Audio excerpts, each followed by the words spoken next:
पहले भाग में हमने जाना भक्ति किसे कहते हैं, भक्ति की परिभाषा क्या है और ये समझा कि इसे सुधा क्यों कहा गया है।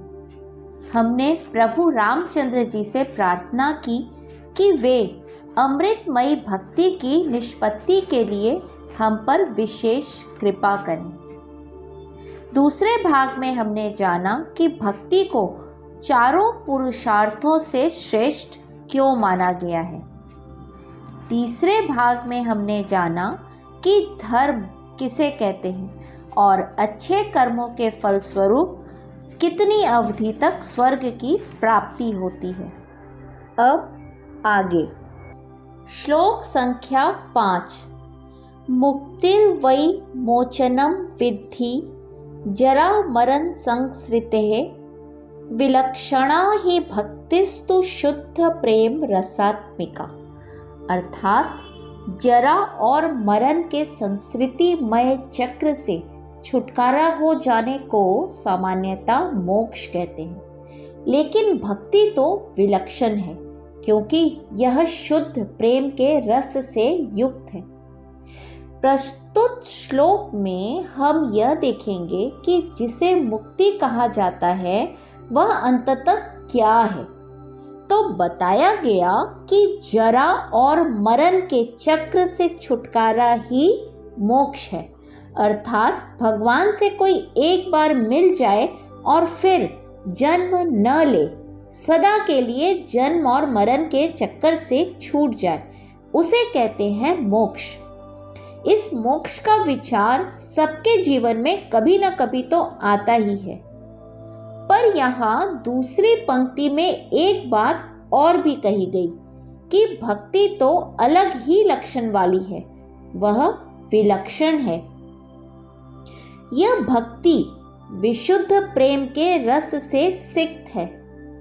इस रस में डूबे हुए व्यक्ति के मन में यह विचार नहीं आता कि मुझे अर्थ की प्राप्ति होगी या नहीं, भोग, ऐश्वर्य और स्वर्ग मिलेगा या नहीं, यहाँ तक कि जन्म मरण से छुटकारा मिलेगा कि नहीं वाली वृत्ति भी मन में नहीं उठती। भक्ति का कुछ विलक्षण ही प्रेम है। भक्त मोक्ष को तुच्छ मानता है।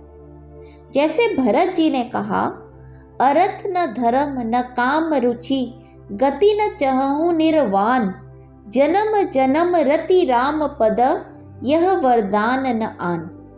अर्थात मुझे धर्म, अर्थ, काम, मोक्ष कुछ भी नहीं चाहिए, बस जन्म प्रति जन्म भगवान के चरणों की रति यानी प्रेम मुझे प्राप्त हो जाए।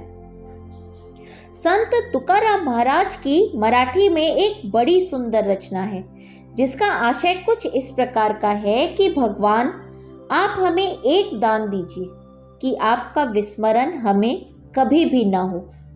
हमको यह धन संपदा नहीं चाहिए, आप तो हमें बस सदा सत्संग देते रहिए। आगे वे यह भी कहते हैं कि आप हमें भले ही गर्भावास देते रहें, हम बारंबार जन्म लेने के लिए तैयार हैं, किंतु आपकी भक्ति मिलती रहे, सत्संग मिलता रहे। रसखान कवि तो बहुत ही बढ़िया बात कहते हैं कि भगवान दोबारा मेरा जन्म यदि मनुष्य रूप में हो तो आप मुझे ब्रज भूमि का कोई ग्वाला बना देना। यदि मुझे पशु योनि मिलने वाली हो तो भी कोई बात नहीं, आप मुझे नंद बाबा की गाय बना देना। यदि तुम मुझे पक्षी बनाने वाले हो तब भी कोई बात नहीं, तुम मुझे ऐसा पक्षी बनाना जिससे कदम्ब वृक्ष की डाल पर बैठने का अवसर मिले। और हे प्रभु, यदि मुझे पत्थर ही बनाना पड़े तब भी मुझे कोई शिकायत नहीं, तुम बस इतनी कृपा करना कि गोवर्धन पर्वत का एक टुकड़ा बना देना।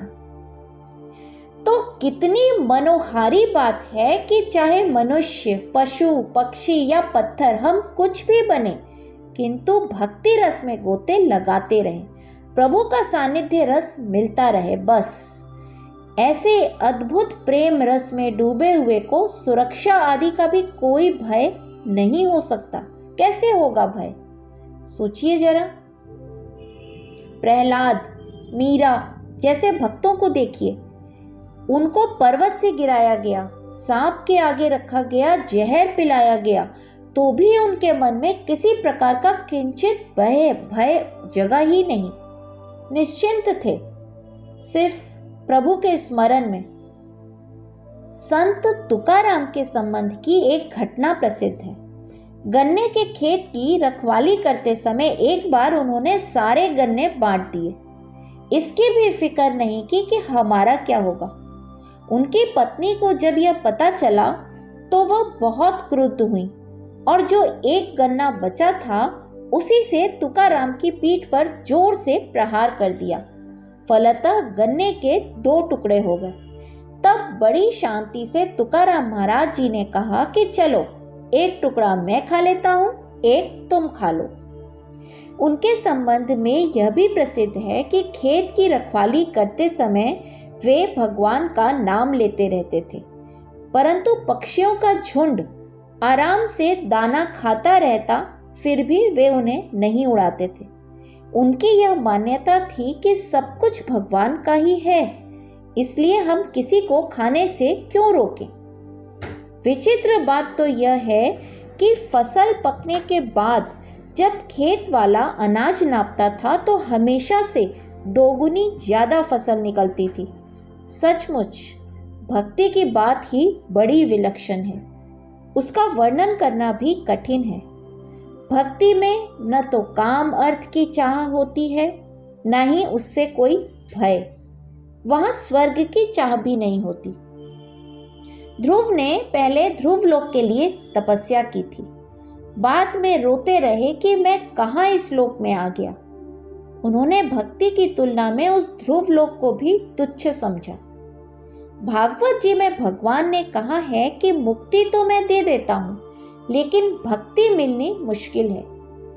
ऐसी भक्ति जिसमें केवल प्रेम ही प्रेम हो, उसके अतिरिक्त किसी भी चीज की चाह न हो। तुलसी जी गदगद होकर कहते हैं, प्रिय लागहु मोहि राम। प्रभु जो चाहे करो, पर मैं आपका हूं, बस यह भाव शाश्वत बना रहे। जाहि विधि राखे राम, ताहि विधि रहिए।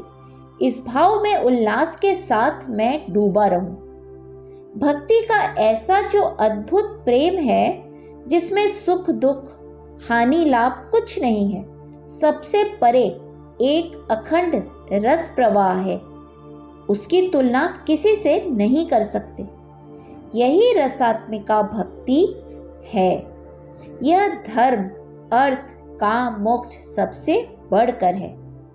अगले श्लोक में भक्ति के लक्षण बताए जाएंगे।